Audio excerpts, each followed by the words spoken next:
I just showed up at this, it's a recreational center. Gonna go play some pickleball with my in-laws. None of the trucks had work today, but we got 3 trucks rolling tomorrow, looks like. So, work's starting to pick up. That's a good thing. Very good thing. You know, it's the end of March, beginning of May pretty soon here. Or April, then May. I forget which month it is. One thing I can tell you about the dump truck industry. What's up? What's up? What's up, Blake? What's up, Dodge guy? I'm getting ready to play some pickleball. Yeah, it's gonna kick off pretty soon here. I got a good feeling about it. It's already started to become more hit and miss than miss, at least here in Washington. And kind of one thing I noticed it probably like 4 or 5 years ago. Yeah, I seen that video, Blake. That was a good one. What's up, Brian? Yeah, that was a good spread there, man. You were laying it down like carpet on that one, Blake. One thing I've noticed is as soon as the Canadian geese start flying, that's when work picks up here in Washington. Like, it's almost like clockwork for me. At least for me. As soon as the geese start flying, it's like, yep, it's that time of year again, you know? And it's exactly like that in the fall, too. As soon as the geese start flying, it's like, oh, winter's right around the corner. We're going to stop working any day now. You know, that's kind of how it seems to go, you know. Yeah, laying down a nice little mat of asphalt grindings is, you know, once you figure out the tricks, it ain't that hard, you know. You're getting rate confirmations and things are going to start rolling. When the birds start migrating and laying their dense grade on the... One second. Let's see. How do I see the comments? Top chat. Or no. Live chat. There we go. Laying the dense grade on the grass. Yeah. So, yeah, I've noticed when the birds start migrating, that's when work seems to kick off, you know. And as for like laying down, you know, a thin little mat, you just got to have the chain set right, you know. Start the chain, start rolling before you pop the gate, you know. And then another thing a lot of guys do wrong too is they either put the box up too high to begin with and it compacts the material before it can start falling out. You know, so you got to kind of judge how dry your material is. Like in Washington, we have the problem where if everything's frozen, if they don't fluff up the material with the wheel loader, you know, if they don't scoop it up and then drop it, scoop it up and drop it, then you'll get chunks that block the tailgate. You know, that happens in Washington. Or if you lift your box up too high and the material's too wet, what'll happen is it'll clog up. It'll get clumpy. That happens in Washington too. So you got to kind of judge, you know, based on the weather and the conditions, whether or not you want to set your gate 1 or 2 lengths wider or 1 or 2 lengths shorter, you know. But once you know, spread rock. See, the nice thing is, like for me and my company and my crew, is we go into these developments and we're laying down, you know, 600 tons in a day, just me and my guys. So they get a lot of practice. Latex asphalt. I don't think we've ever used latex. I don't know what that is. I don't think I've ever heard of that. They do have what's called is like a permeable asphalt, and that stuff's nasty. I do not like hauling that. I don't know anybody that likes hauling that.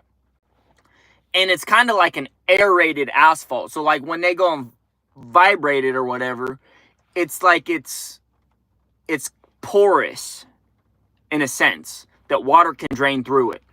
And realistically, it's just a horrible product to use in Washington, you know, because yes, it's good for the drainage of the water, but it just gets clogged with leaves, pine needles, and then because it, you know, when we do get the freezing and the, you know, the problem is in Washington, we'll get a rain and then overnight everything will freeze. It just doesn't work with that product because water gets in the cracks and then it freezes and cracks it. And then the next day it unthaws and then now your street's cracked.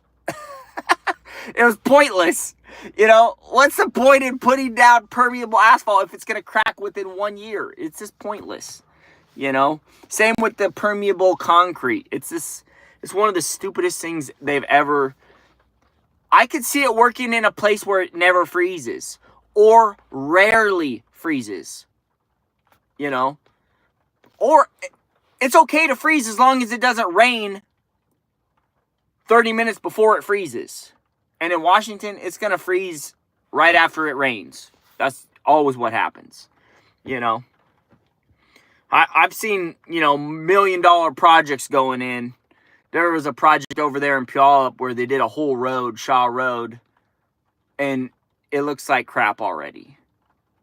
And it hasn't even been 5 years. Polymer asphalt and this nasty crap called SMA. Yeah.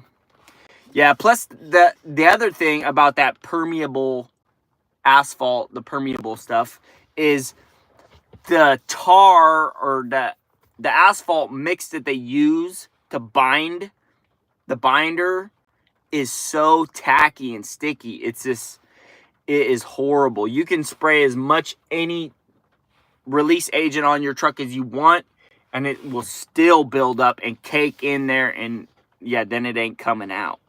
You're going to have to haul like 20 loads of Corey Spalls or some clean rock. God forbid you have to haul topsoil right after that. Because the topsoil is not coming out of your box. It's not coming out. You'll have half a load dump out, and then you'll have like 5 yards still in the truck because it's just stuck. You'll have to get in there with the shovel and scrape it out. You know? It's just ridiculous.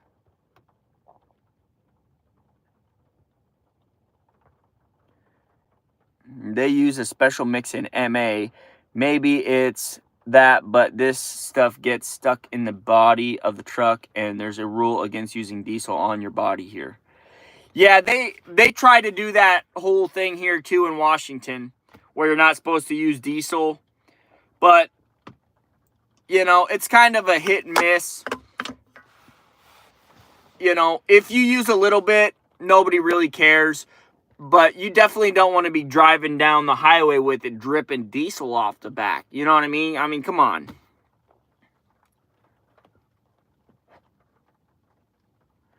Yeah. It's, you know, I've only hauled it like once or twice.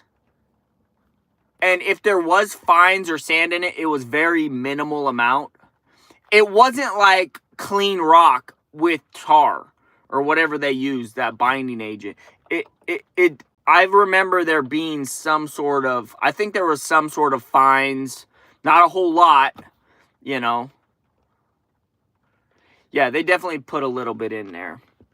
And as for the diesel goes, I mean, if you go to any small paving crew, they're all using diesel. They are. There's no avoiding it. You're not going to find a crew that doesn't use diesel. You know, unless you go to these mega corporations like Lakeside or Miles. And they're some of their guys still use it. You know, but in the pit, like in the plant, you can't just, you know, hop out. You got to kind of pull off somewhere before you get to the plant. You know what I mean? That's what most people do. But I found, like, if you're just doing regular asphalt, you know, their soap does work for the most part, you know. But after, like, 7 or 8 loads, then it does start to kind of build up. But I've noticed, you know, with my trucks and for the amount of asphalt we do, the soap that they have works decent enough that I'm not worried about it, you know? Yeah, exactly. You just pull off, you know, just give it a little spritz. And you don't have to drench it or nothing. You know, just a mist is really all it takes. Just a mist, you know? So some guys are out there with gallons. They're wasting gallons of diesel. It's like, dude, I'm not going to waste gallons on this, you know, because you're going to have to spray it after 4 or 5 loads again anyways. So you just missed it. That's all you need, you know.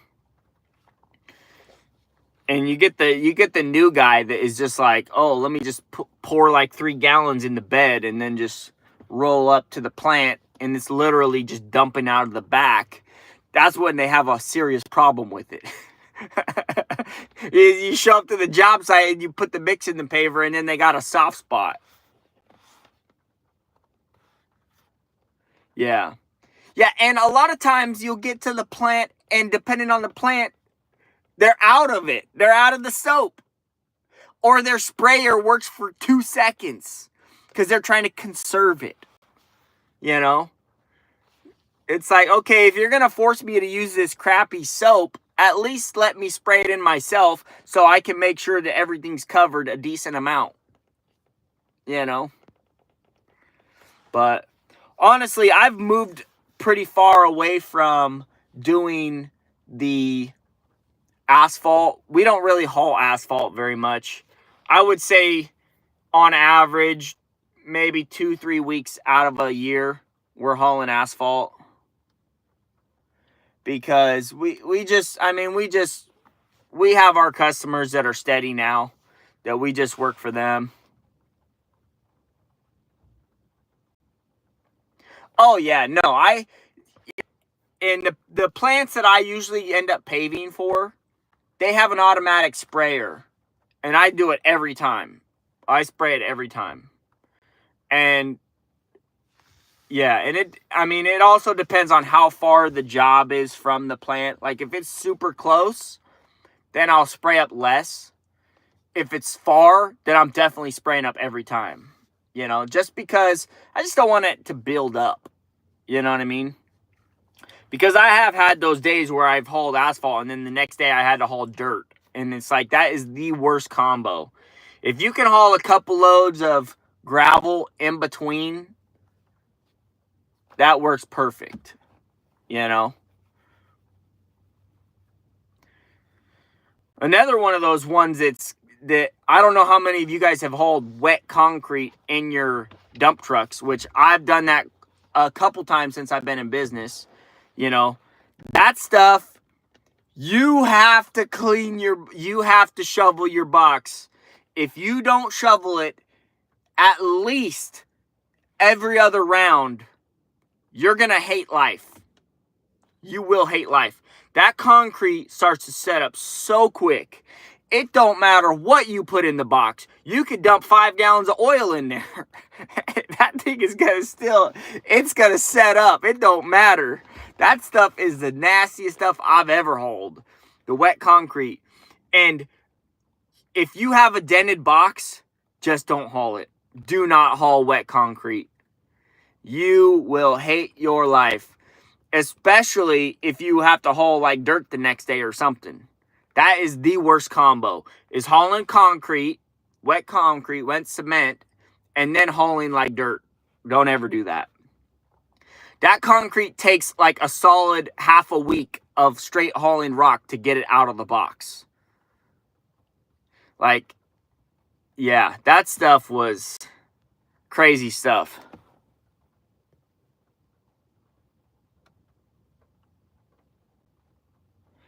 Yeah, I mean, you know, and the trick is a lot of places where you're hauling the wet concrete, at least where I've done it, they've had like a long scraper. So you just take the long scraper and you just kind of jam it up there and it knocks it down, you know. And if you just do a quick little knockdown every round or every other round, you'll be fine. But if you go 3 or 4 rounds, you will be trying to chip out 2 or 3 yards of concrete. And Let me tell you what, dude, I've seen guys, you know, I've passed guys. I've lapped guys that were doing concrete, and the first 3 rounds they didn't scrape. Then on the 4th round, like, I lapped them. And every time I get out and just do a quick little, you know, and then on that 4th round, they're there for an hour scraping. And then I get back and I'm dumping out, and they're like, what happened to so-and-so? And I'm like, well, I seen him scraping out. It looked like he had quite a bit stuck in his box, you know? And yeah, it happens, you know. If it's one of those things, if you don't stay with it, it builds up and then it gets out of control. Yeah. Yeah, you know, and if you're going to do concrete, you need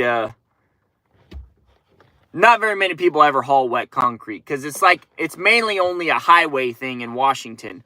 Like, some of the highways are done in concrete because the concrete lasts way longer than the asphalt does. It's not as smooth, but it will last longer. Like, if you do like a concrete highway, I would say that the lifespan of a concrete highway, before you have some serious, like, repairs and maintenance to it, you can usually pave it, and then it's lasting, like, you know, on the short term, 7 years-ish, give or take, you know.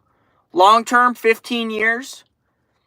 If you do asphalt, you know, it's going to last anywhere from 4 years to 10 years, you know, before you have to do another coat.